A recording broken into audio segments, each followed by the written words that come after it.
शिवाय नमः। चंदन श्रीखंड चंदन दिव्यम गंधाधरम लेपनम सुकृतम चंदनम प्रतिरकाम चंदनम समर्पयामि।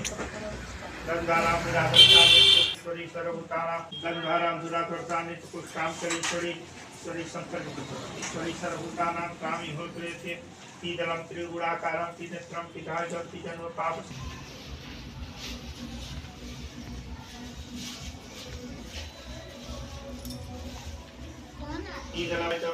पाप संहारम भिपत्रम शिवार्पणम माला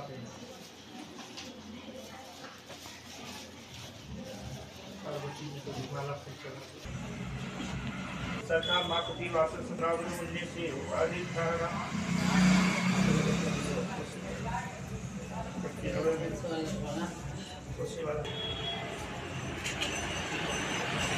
ना व्यापी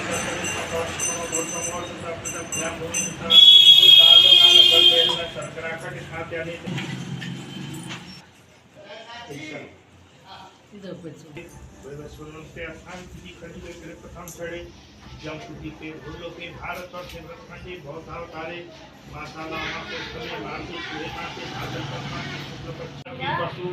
पर निवास करते हैं। वहाँ पहुंचकर गंधर्वों के साथ बहुत से देवता सिद्धचारण पक्षी गण सर्वदा प्रसन्न मन से विचरते हैं।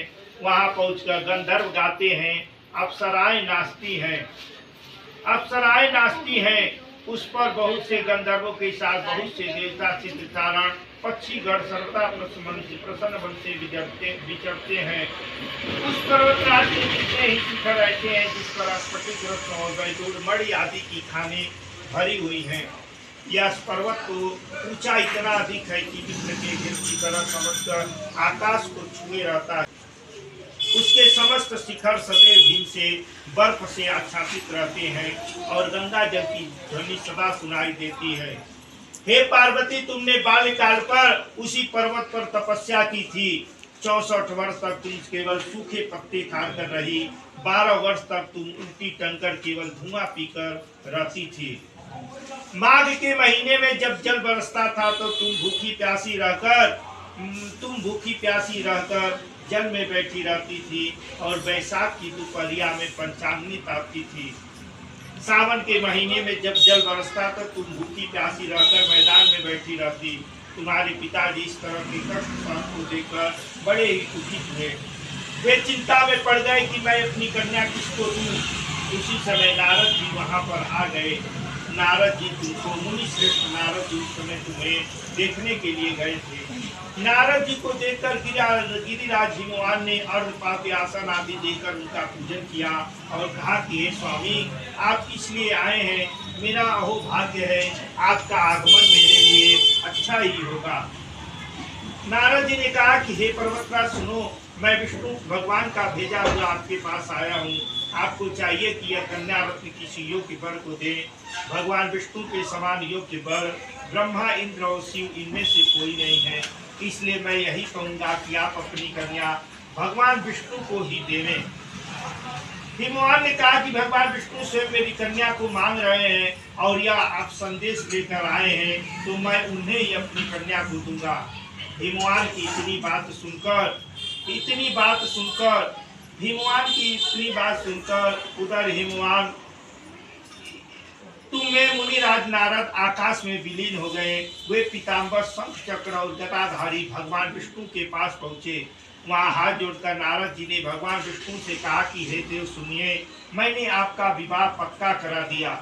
उधर हिमवान ने पार्वती जी के पास जाकर कहा कि हे प्रभु, हिमवान ने पार्वती जी के पास कहा कि हे पुत्री, मैंने तुमको भगवान विष्णु को दे डाला। तुम तब पिता की बात सुनकर तुम बिना उत्तर दिए ही अपनी एक सखी के घर चली गई। वहीं जमीन पर पड़कर तुम बड़ी दुखित होकर रोने लगी। तुमको इस तरह से मैं अपनी शरीर का त्याग कर दूंगी। पार्वती जी की इस बात को सुनकर सखियों ने कहा कि शरीर का त्याग न करो, चलो किसी ऐसे वन को चलते हैं जहाँ पिताजी को पता ही न लगे। ऐसी सलाह कर तुम वैसे वन में जा पहुंची। उधर तुम्हारे पिताजी तुम्हें वन खोजने लगे। वन वन खोजने लगे, दूतों द्वारा भी खबर लेने लगे कि कौन से देवता या किन्नर मेरी कौन से देवता या किन्नर मेरी पुत्री को हर ले गया है। मेरी पुत्री को हर ले गया है। उन्होंने मन ही मन कहा कि मैं नारद जी के आगे जो प्रतिज्ञा कर चुका हूँ कि अपनी पुत्री भगवान विष्णु को सोचते करते हुए कि हे गिरिराज हिमवान, आप अपनी मूर्छित होने का कारण हमें बताइए। हिमवान ने कहा कि आप लोग मेरे दुख का कारण सुने, न मालूम कौन मेरी कन्या को हर ले गया। ऐसा नहीं हुआ कि उसे किसी काले सांप ने काट लिया या सिंह आदि खा गए होंगे। मेरी पुत्री कहाँ गई, किस दुष्ट ने मेरी पुत्री को मार डाला। ऐसा कहकर वे वायु के झोंके से कांपते हुए वृक्ष के समान कांपने लगे। इसके बाद हिमवान तुम्हें वन वन खोजने लगे। वह वन भी सिंह, भालू, हिंसक जंतुओं से बड़ा भयानक हो रहा था। तुम भी अपनी सखियों के साथ एक भयानक वन में चलती चलती एक ऐसे जगह पर जा पहुंची जहां एक नदी बह रही थी। उसके रमणी तट पर एक बड़ी सी कंदरा थी। तुमने उसी कंदरा में अपना आश्रम बना लिया और मेरी एक बलुकामयी प्रतिमा बनाकर अपनी सखियों के साथ निराहार रहकर मेरी आराधना करने लगी। जब भादों का महीना आया तो शुक्ल पक्ष की हस्तयुक्त तृतीया तिथि प्राप्त हुई, तो तुमने मेरा विधिवत पूजन किया। रात भर जागकर गीत वाद्यादि से मुझे प्रसन्न करने में बिताया। उस व्रत राज के प्रभाव से मेरा आधा आसन डगमगा उठा, जिससे मैं तत्काल उस स्थान पर जा पहुंचा जहाँ तुम अपनी सखियों के साथ रहती थी। वहाँ पहुंचकर मैंने तुमसे कहा कि मैं तुम पर प्रसन्न हूँ, बोलो तुम क्या चाहती हो। तुमने कहा कि मेरे देवता, यदि आप मेरे ऊपर प्रसन्न हैं तो मेरे पति बने। मैंने तथास्तु कहकर कैलाश वापस चला आया। कैलाश पर्वत पर वापस आने पर तुमने वह प्रतिमा नदी में प्रवाहित कर दी और अपनी सखियों के साथ उस महाव्रत का पारण भी किया। हिमवान भी तब तक तुम्हें खोजते खोजते वहां पर आ पहुंचे। चारों दिशाओं में तुम्हारी खोज करते करते हुए व्याकुल हो चुके थे, इसलिए तुम्हारे आश्रम के समीप पहुंचते ही गिर पड़े। थोड़ी देर बाद उन्होंने नदी के तट पर दो कन्याएं देखी। देखते ही उन्होंने तुमको छाती से लगा लिया और बिलक कर रोने लगे। फिर पूछा कि पुत्री, तुम इस सिंह, व्याघ्र आदि जंतुओं से भरे इस भयानक वन में क्यों आ पहुंची हो। पार्वती जी ने उत्तर दिया कि हे पिताजी, मैंने पहले ही अपने आप को शिव जी के हाथों सौंप दिया था। आपने मेरी बात को टाल दी, इसलिए मैं यहाँ चली आई हूँ। हिमवान ने तुम्हें सांत्वना दिया कि हे पुत्री, मैं तुम्हारी इच्छा के विरुद्ध कुछ न करूँगा। तुम्हें अपने साथ घर ले आए और मेरे साथ तुम्हारा विवाह कर दिया। इसी से तुमने मेरा आधा आसन प्राप्त किया। तब से आज तक किसी के सामने मुझे यह व्रत प्रकट करने का अवसर नहीं प्राप्त हुआ। हे देवी, मैं तुम्हें यह बताता हूँ कि इस व्रत का नाम हरितालिका क्यों पड़ा। तुमको सखिया हर कर वन में ले गई थी, इसीलिए इसका नाम हरितालिका पड़ा। पार्वती जी ने कहा कि प्रभु, आपने नाम तो बताया, विधि भी बताइए कि इस व्रत का क्या पुण्य है, क्या फल है, यह व्रत को कौन करे। श्री सिंह जी पार्वती जी से कहते हैं कि हे देवी, मैं स्त्री जाति की भलाई के लिए यह उत्तम व्रत बतलाया हूँ। जो स्त्री अपने सौभाग्य की रक्षा करना चाहती हो वह यत्न पूर्वक इस व्रत को करे। पहले के लिए खम्मे आदि से सुंदर मंडप बनावे, उसमें चंदन आदि सुगंधित द्रव्यों से मंडप लिखवावे। फिर संग मेरी मृदंग आदि बजाते हुए सभी लोग एकत्रित होकर उस मंडप में पार्वती जी तथा श्री जी की प्रतिमा स्थापित करें।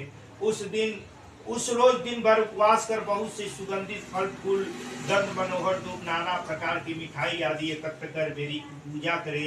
रात भर जागरण करे। ऊपर जो वस्तुएं गिनाई गई है उसके अतिरिक्त जो फल फूल मिल सके उसे विशेष करके रखे। उस ऋतु में जो फल तथा फूल मिल सके उसे विशेष करके रखे। इसके बाद धूप दीप आदि से पूजन कर प्रार्थना करे। बोला लोग, हे शिवे, शिव रूपिणी, हे मंगले, सब अर्थों को देने वाले, हे देवी, हे शिव रूपे, आपको नमस्कार है। हे शिव रूपे, आपको सदा के लिए नमस्कार है। हे ब्रह्म रूपिणी, आपको नमस्कार है। हे जगत धात्री, आपको नमस्कार है। हे सिंह वाहिनी, संसार के भय से भयभीत मुझ दीन की रक्षा करो। जिस कामना की पूर्ति के लिए मैंने आपकी पूजा की है, हे पार्वती जी, मुझे राज्य और सौभाग्य दो, मुझ पर प्रसन्न होवे। बस इन्हीं मंत्रों से पार्वती की तथा शिव जी का पूजन करे। तदंतर विधि पूर्वक कथा को सुने और ब्राह्मण को वस्त्र गौ सुवर्ण आदि दान देवे। इस तरह एक चीज होकर पूजन करे। फिर वस्त्र आदि जो कुछ उस पर संकल्प कर, हे देवी, जो स्त्री इस प्रकार व्रत करती है, पूजन करती है, वह सब पापों से छूट जाती है। उसे 7 जन्म तक सुख तथा सौभाग्य प्राप्त होता है। जो स्त्री तृतीया तिथि का व्रत न कर अन्न भक्षण करती है, वह 7 जन्म तक बंध्या रहती है। उसको बार बार विधवा होना पड़ता है। वह सदा दरिद्री, पुत्र शोक से शोकाकुल स्वभाव की, लड़ाकिन सदा दुख भोगने वाली होती है। उपवास न करने वाली स्त्री अंत में मरने के बाद घोर नरक में जाती है। तीज को जो स्त्री अन्न खाती है, वह अन्न खाने से सुकरी, फल खाने से बंदरिया, पानी पीने से जोक, दूध पीने से सांपी, मांसाहार खाने से बाघिन, दही खाने से बिल्ली, मिठाई खाने से चींटी, और जो सब कुछ खाती है वो मरने के बाद मक्खी होती है। उस रोज जो सोने से अजगरीन और पति को धोखा देने से मुर्गी होती है।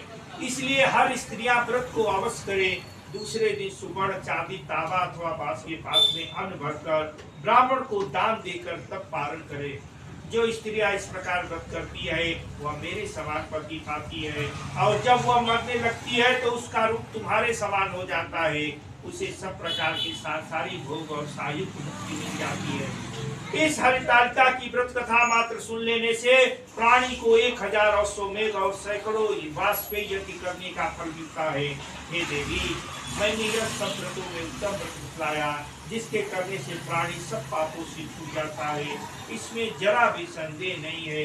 बोलिए शंकर जी पार्वती जी की जय। आरती कभी ओंकारा राम गरुड़ा